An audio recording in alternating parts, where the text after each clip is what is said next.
Vou começar com batatas. Aqui vai ser uma parte mais séria. Pediram para eu te entregar, aqui tá no. Eu não enxergo direito, tá aqui no azul claro. Pelo que eu falei, pode abrir, parece que quando você for presidente. Me falaram que essa cor pink é a tua preferida aqui. Isso aqui é muito usado aqui em Mato Grosso do Sul? Muito. Eu uso bastante, Pode pegar aí, tem um mistério aí. Tá aí uma gravata. Opa! Quando você for presidente do Brasil. Aí. Vamos dar uma gravata na esquerda. Valeu, obrigado aí. Já começa com uma pergunta. Se o senhor amanhã, por um acaso, deixar de ser deputado e virar chapeiro, e aí no pedido de uma mesa, tiver aqui João Willis, pedir um sanduíche, o senhor estiver lá fazendo um lanche, o senhor cospe no lanche dele ou não? Olha, eu entendo que eu tive uma boa educação, né? Até o próprio Cabrini, na Câmara, fez uma entrevista comigo e buscou o João Willis para na mesma mesa nós discutimos, ele não aceitou. O ano retrasado, entrando no avião da TAM, por coincidência, a minha cadeira marcada do lado da dele, se ausentou e foi embora. João Willis, estou do teu lado aí.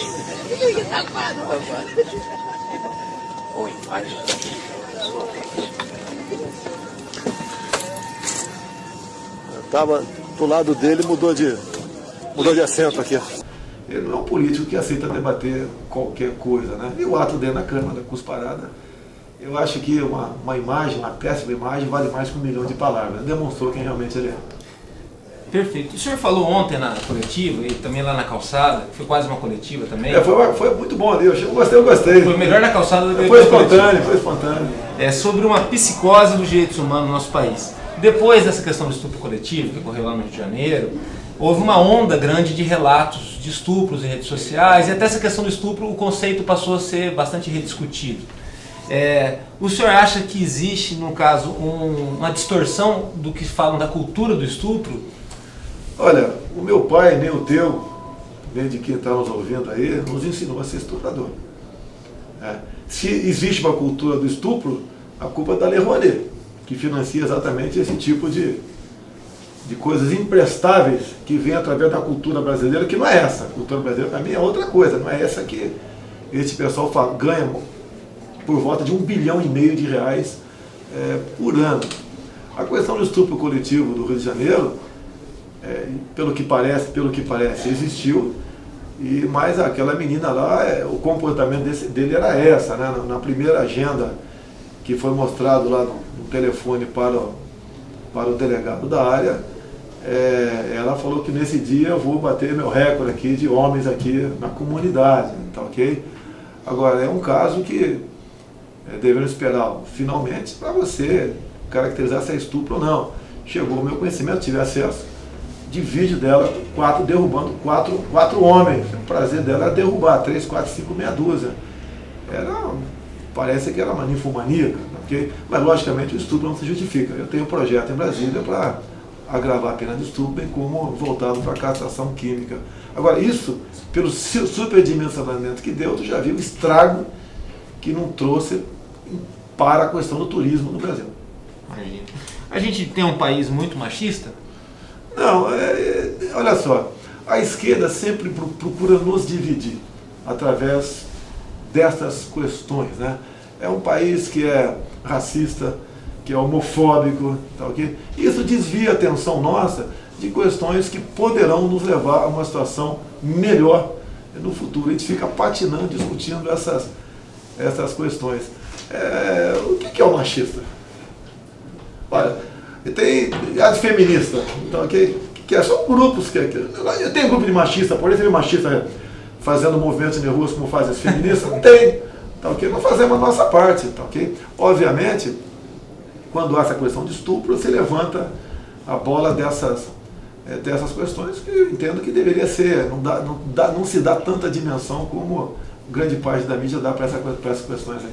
O senhor teve uma postura muito consciente em últimas declarações sobre soberania nacional, que não dá para resolver totalmente a questão das fronteiras, mas o que dá para melhorar e o que falam de tanta besteira nos debates para a presidência da República sobre isso? Você pode ver, na campanha de 2014, se você puxar um pouquinho pela memória, basicamente o que predominou ali? Bolsa Família e Pronatec. Sim. Pelo amor de Deus, até a Dilma, referência a uma senhora com curso superior, que estava desempregada, a Dilma respondeu, tinha feito Pronatec? Aí agora eu perguntaria para Dilma, já fez, Dilma? Tá para perder esse emprego. Se bem que, sem querer fazer um pré-julgamento, né? Este pessoal que está no poder roubou e muito, ok? Estão mandando 1 bilhão e 3 milhões por ano para a ditadura cubana nesse programa conhecido como Mais Médicos. Nós temos 17 mil quilômetros de fronteira. Isso é impossível você tomar conta de fronteira. Os Estados Unidos conseguem tomar conta da sua fronteira com o México, com toda a sua parafernália de meios e uma grande força de segurança. Entra muita gente, aí entra muita coisa também lá. Mas tem como você dar uma atenuada nisso aqui. Quando foi criado o projeto Calha Norte, ainda no final do governo Sarney, que o ministro era o general Leônidas Pires Gonçalves, a intenção dos pelotões de fronteira, na região norte em especial, era vivificar a nossa fronteira. Depois veio a indústria da demarcação de terras indígenas, botou por água abaixo tudo isso aí.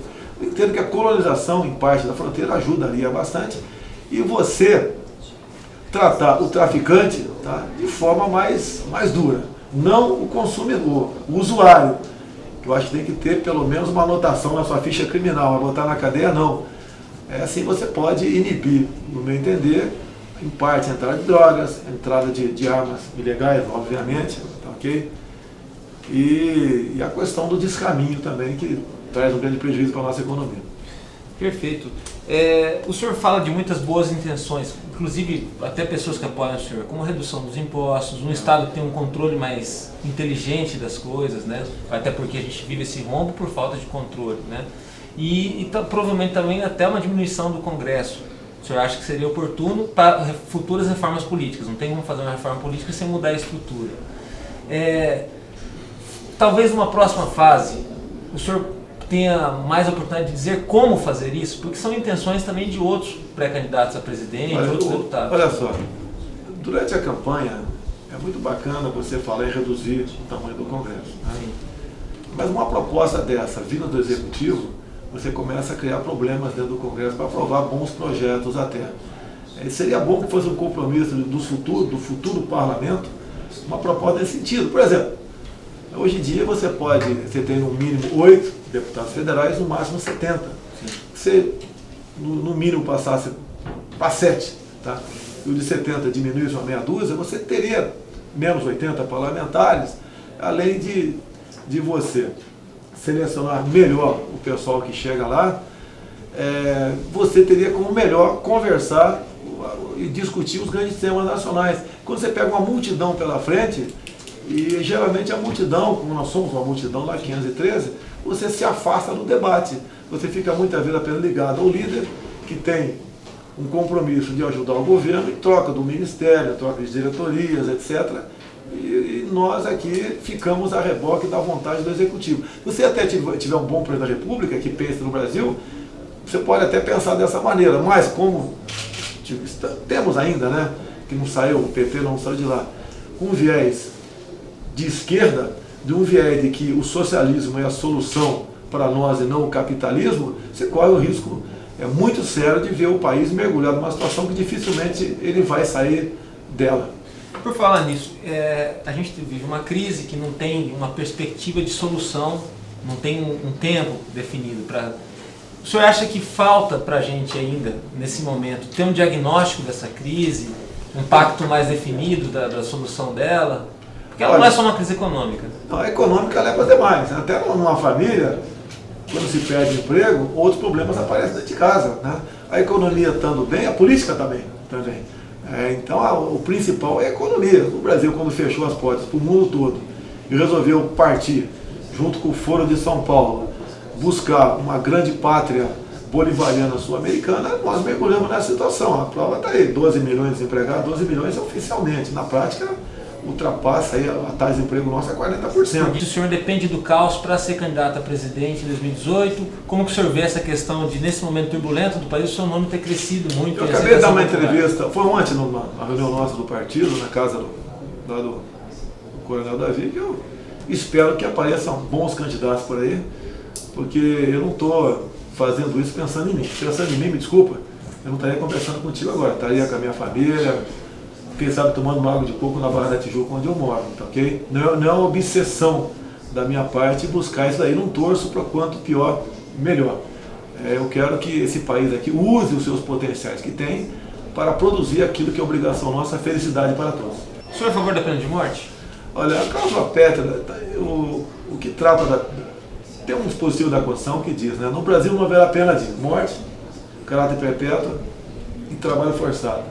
No passado eu defendi muito a pena de morte. Hoje em dia, até porque está na cláusula pétrea, eu não vou lutar por uma bandeira que seria impossível você atingi-la, até mesmo por uma proposta de emenda à Constituição, porque em cláusula pétrea você não pode ter só uma nova Assembleia Nacional Constituinte. Nós não temos tempo mais a perder no tocante a isso. Eu luto pelo agravamento da pena. Se o elemento foi condenado a 30 anos de cadeia, que cumpra seus 30 anos de cadeia. E o artifício da progressão da pena, que faz o elemento sair mais cedo de lá, também esse dispositivo saia do nosso Código Penal. Luto por isso daí. O senhor preferiria que o Eduardo ele fosse gay ou corrupto? Eu preferia ser o que ele é. Ele foi educado para ser o que ele é. Tenho muito orgulho dos meus filhos e peço a Deus e agradeço a Deus o que eles são. A vida particular deles, eles que decidam seguir da maneira que ele achar melhor. Mas a educação que ele teve, eu acho praticamente impossível para perguntar para ele, né? Se bem que... E daí, você quer ser gay, Eduardo? O que tu acha aí? Muito bem assim. Pergunta para ele aí, tá certo? É aquele homem que porventura é gay hoje em dia que vai ser feliz. A minha briga continuará sendo contra o material escolar para as criancinhas na escola. Os movimentos esquerdistas eles tentam se apropriar dessa questão da discussão de identidade de gênero como uma forma de angariar voto?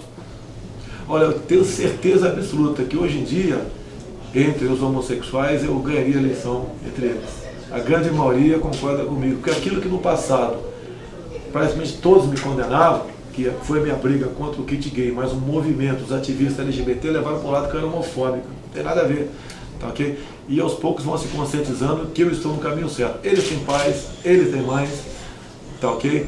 O que nós queremos, como disse para você, o produto do parlamento é a felicidade. Quero mais que eles sejam felizes. Mas, obviamente, né, a grande maioria deles são contra o kit gay também. Para finalizar, deputado, o que é importante, duas perguntas.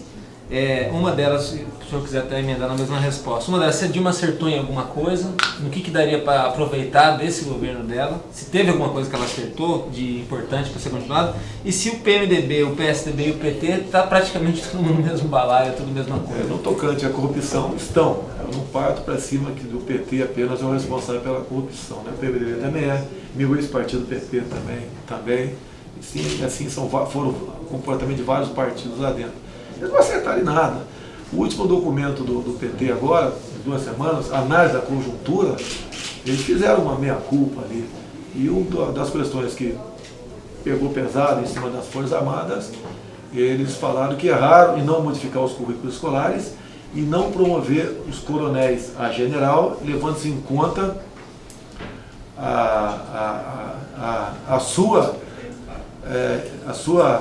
o seu estado democrático, vamos assim dizer, ou seja, promover em cima de um critério democrático os coronéis agenários. O critério democrático deles é de acordo se ele fosse bolivariano ou não, como acontece na Venezuela. O coronel que não te salva falando Vilma Chaves, jamais seria promovido a general. Então é uma prova mais do que clara que o último obstáculo para o socialismo, para o comunismo, são as Forças Armadas. E, no meu entender, continuarão sendo, independente se a Dilma voltar ou não. E nós, não só nós, a história diz que onde há democracia, ela se deve não aos políticos, aos empresários, ou seja lá quem for, se deve sim aos militares, que nós temos as armas nas mãos, e quem tem armas pode mudar o destino de uma nação. E foi simplesmente exemplar o comportamento das Forças Armadas por ocasião do impeachment, porque não faltou gente, né, buscando, sondando os quartéis, para que as Forças Armadas, de uma forma ou de outra, tivessem alguma participação por ocasião do afastamento da Dilma Rousseff, e nós, eu sou capitão do Exército, fala por mim, né? Mas o que eu vi nas Forças Armadas, não houve em nenhum momento qualquer sentimento ou vontade de um oficial general qualquer e entrar nessa aventura política.